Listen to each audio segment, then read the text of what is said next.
মাদ্রাসাকে দিতে গেলে তো এই খ্রিশ্চান মিশনারি স্কুল তাদের দেয়া হবে না কেন?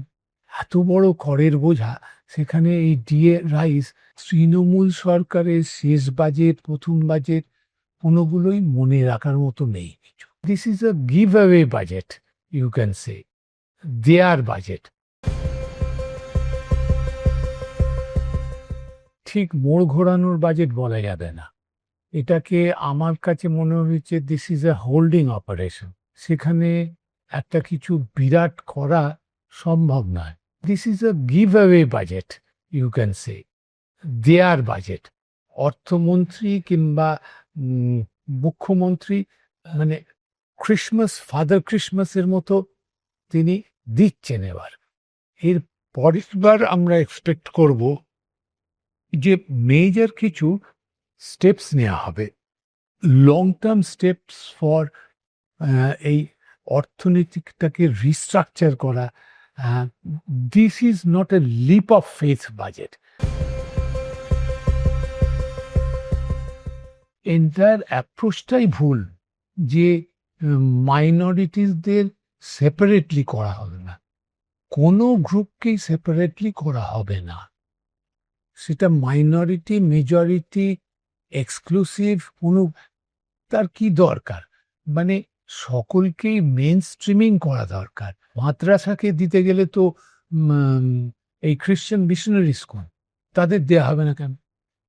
কিন্তু কিংবা এই রামকৃষ্ণ মিশনের স্কুলগুলো তাদের দেয়া হবে না কেন? এই অ্যাপ্রোচ ইজ নট রাইট। এটা অর্থনৈতিকও হচ্ছে গিয়ে রাজনৈতিকও। রাজনৈতিক তো মানে প্রমিস করেছিল, ইলেকশন প্রমিস। অর্থনৈতিক এই সেন্সে যে যেখানে এত বড় করের বোঝা, সেখানে এই ডিএ রাইস, তার যে ইনসিডেন্স অন ফিসক্যাল ডেফিসিট হবে সেটা একটা রয়েছে। কিন্তু মনে হয় যে যতটা বোঝা, সেই মার্জিনাল ইম্প্যাক্টটা অতটা বেশি কিছু হবে না। তৃণমূল সরকারের শেষ বাজেট, প্রথম বাজেট কোনোগুলোই মনে রাখার মতো নেই কিছু। লেফট ফ্রন্ট আমলে বিভিন্ন ইন্ডাস্ট্রি সব তো তুলে দেওয়া হয়েছিল, তার জন্যে এখানে ইন্ডাস্ট্রিয়াল কিছু রইলই না। যে কটা পড়ে রয়েছে টিমটিমে কয়েকটা।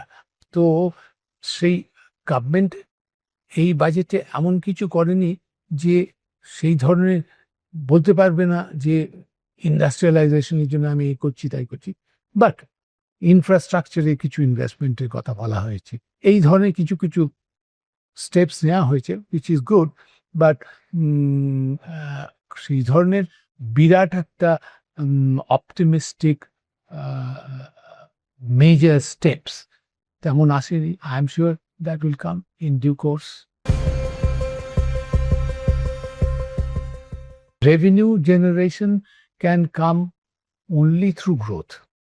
যদি একটা ইকোনমিক গ্রোথ হয়, তার জিএসটি কালেকশন বাড়ে, সেখান থেকে মেজর রেভিনিউটা আসছে। আর এখন তো ওয়েস্ট বেঙ্গলকে 56% ডিভলিউশন করে দেবে বলছি। কাজে যে এক্সট্রা অ্যামাউন্ট পাওয়া গেল, সেটাকে কিভাবে ব্যবহার করা হচ্ছে তার উপর অনেক কিছু নির্ভর করবে। আর তাছাড়া অন দি হোল যদি এই ইনকাম লেভেলটা বাড়ে, যেসব গিভঅ্যাওয়েজগুলো দেওয়া হয়েছে তাতেও that could generate certain kind of demand and একটা অ্যাক্টিভিটি লেভেল বাড়বে। তবে কি আমাদের এখানে তো প্রোডাকশন একেবারেই নেই, ম্যানুফ্যাকচারিং ইন্ডাস্ট্রি কিছুই নেই। কাজেই যে ডিমান্ডটা হবে সেটা will be demand for goods produced outside the state.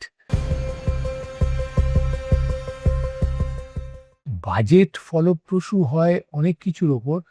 তো এই যে ইনকাম এক্সপেন্ডিচার যে ব্যালেন্স কিংবা যে ধরনের কথা হচ্ছে, তাতে আমার মনে হয়